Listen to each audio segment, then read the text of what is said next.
Hello students.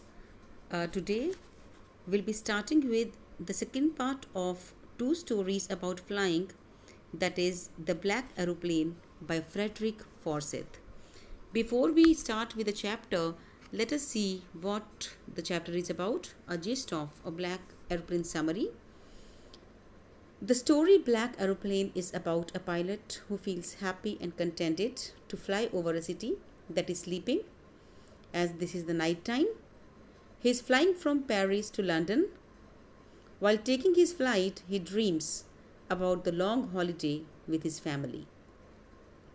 He also fantasizes about the scrumptious breakfast that he would have upon landing. As soon as he crosses Paris, he gets a look of the dark clouds that were a sign of the upcoming storm. The right decision would have been to turn back to Paris for the sake of safety. But he, being overshadowed by his dreams and not wanting to delay them, risks the life of his passengers and heads straight into the storm.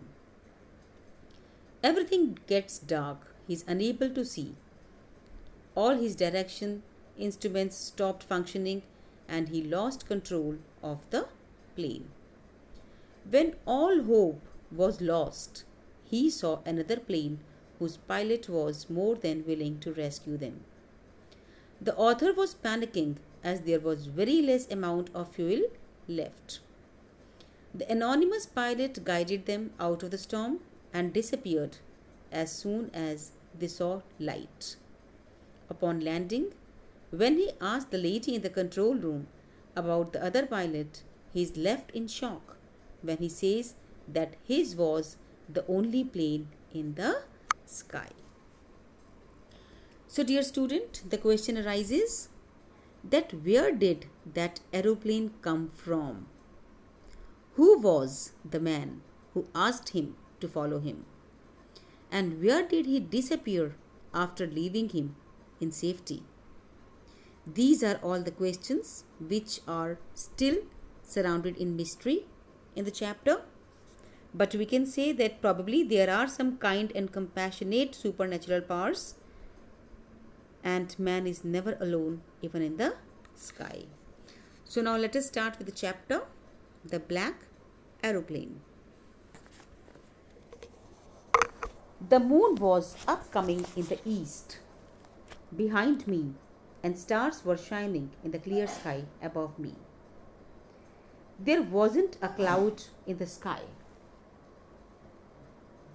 I was happy to be alone, high up above the sleeping countryside. I was flying my old Dakota aeroplane over France back to England. I was dreaming of my holiday and looking forward to being with my family. I looked at my watch, 1:30 in the morning. I should call Paris control soon, I thought. As I looked down past the nose of the aeroplane, I saw the lights of a big city in front of me. I switched on the radio and said, Paris control, Dakota, DS088 here. Can you hear me? I am on my way to England, over. Then the voice from the radio answered me immediately. DS088, I can hear you. You ought to turn 12 degrees west now. DS088, over. I checked the map and the compass, switched over to my second and last fuel tank, and turned the Dakota 12 degrees west towards England. I'll be in time for breakfast, I thought. A good big English breakfast. Everything was going well and it was an easy flight. Paris was about 150 kilometers behind me when I saw the clouds, storm clouds. They were huge. They looked like black mountains standing in front of me across the sky. I knew I could not fly up and over them, and I did not have enough fuel to fly around them to the north or south. I ought to go back to Paris, I thought, but I wanted to get home. I wanted that breakfast. So, students, here we see that it was a clear sky. The moon was coming in the clear sky, and the narrator was flying in his old Dakota aeroplane over France as he was back to England. So he contacted Paris Control for instructions, and he was directed to turn 12 degrees west. He thought that he would be in time for English breakfast. Paris was 150 kilometers behind him. He saw the clouds in the sky.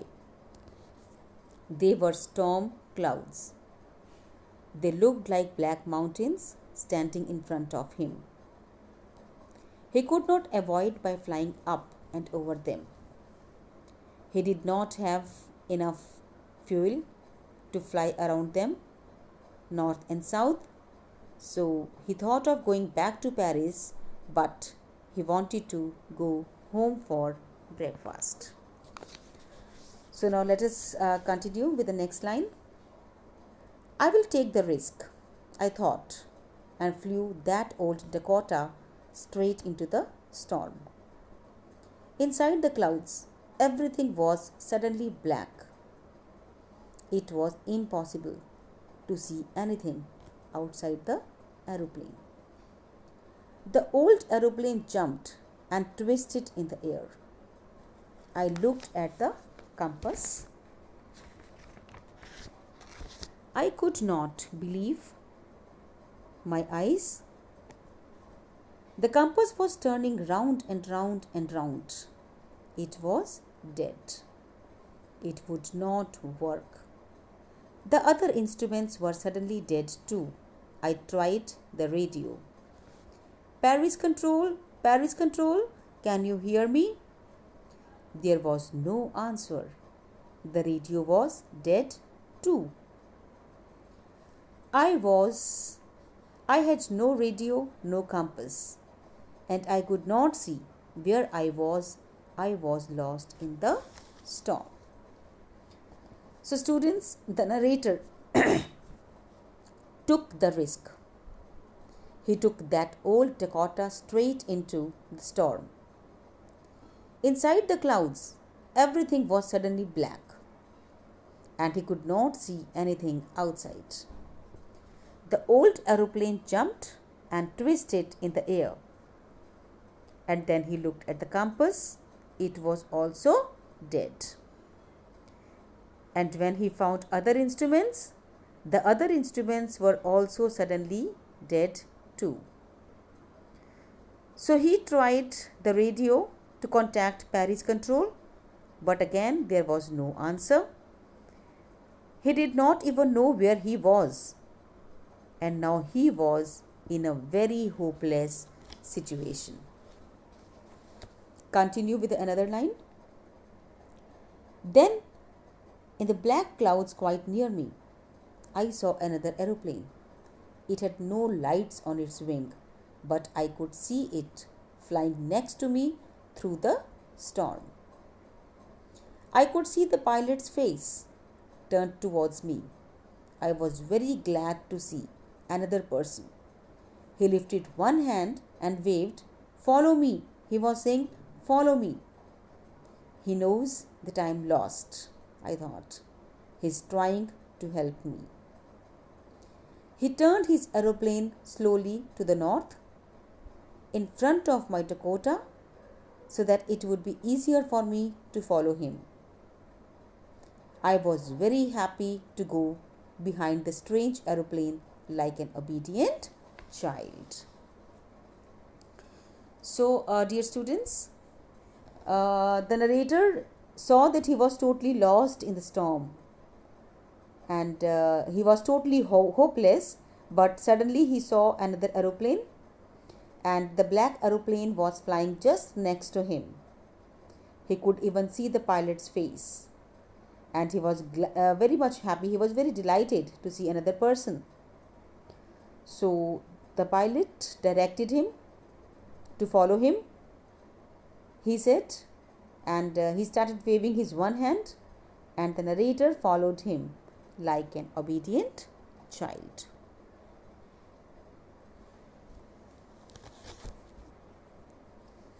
After half an hour, the strange black aeroplane was still there in front of me in the clouds. Now there was only enough fuel in the old Dakota's last tank to fly for 5 or 10 minutes more. I was starting to feel frightened again, but then he started to go down and I followed through the storm. Suddenly I came out of the clouds and saw 2 long straight lines of lights in front of me. It was a runway, an airport. I was safe. I turned to look for my friend in the black aeroplane, but the sky was empty. There was nothing there.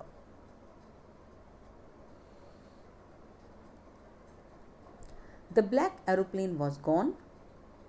I could not see it anywhere.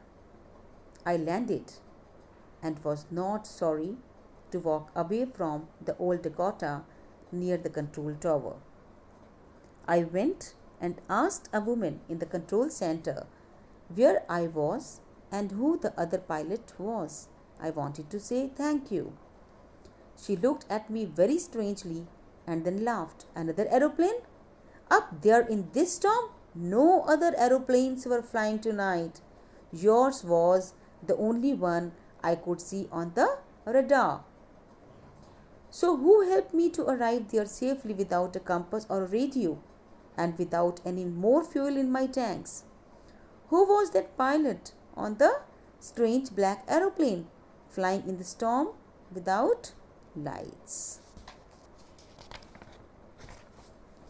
So students, the narrator further says that he followed the black aeroplane for half an hour, and now there was only enough fuel in the old Dakota's last tank to fly, and it was only for 5 or 10 minutes. Then he started going down. He saw 2 straight lines of light before him, and it was a runway, an airport, he cried in joy. He turned to look for his friend in the black aeroplane, but the sky was empty. He wanted to say thank you to his rescuer. After landing, he went to the control tower. He asked the lady there where he was. He also asked the lady about who the other pilot was. She looked at him strangely and then laughed. She replied that no other aeroplane was flying that night. She could only see his aeroplane on that radar. Who helped the narrator to arrive there safely without a compass or a radio and without any more fuel in his tanks?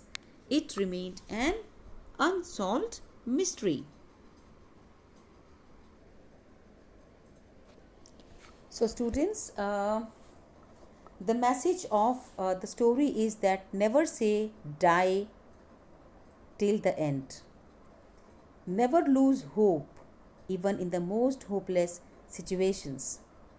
No one knows who may come to save you. For example, here in the story we have seen that the narrator was really in such a hopeless situation when he lost contact with Paris control. And all his instruments and the compass were dead. But then came the mysterious pilot of the black aeroplane to guide the narrator to safety.